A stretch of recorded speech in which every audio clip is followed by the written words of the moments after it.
சக்தி சனி அழகு தமிழ் கவிதை கழகத்தின் காலை வணக்கம் உங்கள் அனைவருக்கும்.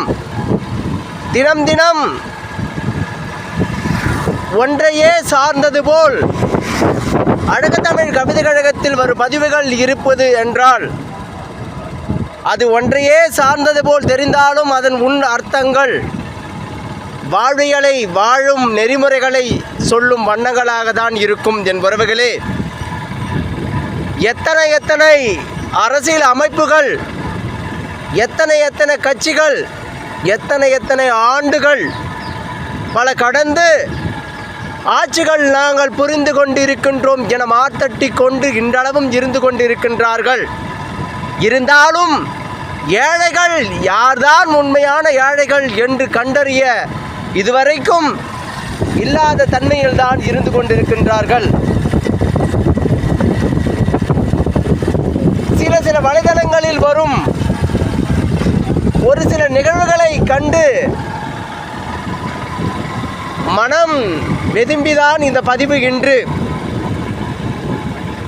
உண்மையான ஏழைகளை கண்டறிந்து அவர்களுக்கான ஒரு நிதி ஒதுக்கி இனி யாவரும் இதுபோல் இல்லாத நிலையை உருவாக்கிட வேண்டும் ஒரு அரசாங்கம் என்றால் அதுவே நன்று.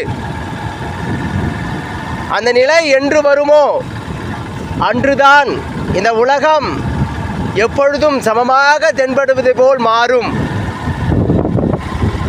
வீணற்ற நிகழ்வுகளுக்கு எண்ணாயிரம் கோடிகளை செலவழிக்கின்றோம்.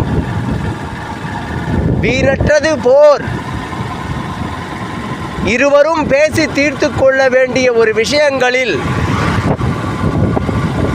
எண்ணற்ற பொருள் சேதம், எண்ணற்ற பணம் சேதம், எண்ணற்ற உயிர் சேதங்களை கொண்டு எல்லைகளை பாதுகாத்து இருக்கும் வண்ணம் ஏற்பட்டு கொண்டிருக்கின்றது. தொன்று தொற்று இந்த நிலைமைதான் வருகின்றது. எல்லையை பிடித்து விடுவார்களோ என்ற ஐயம். ஏன் இதில் இன்னும் மாறுபாடு இல்லை?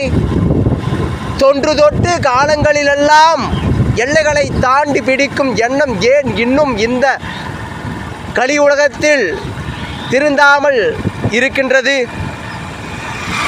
என் எல்லை இதுதான் என ஒரு மனதுக்குள் பக்குவங்கள் வராதது ஏன்?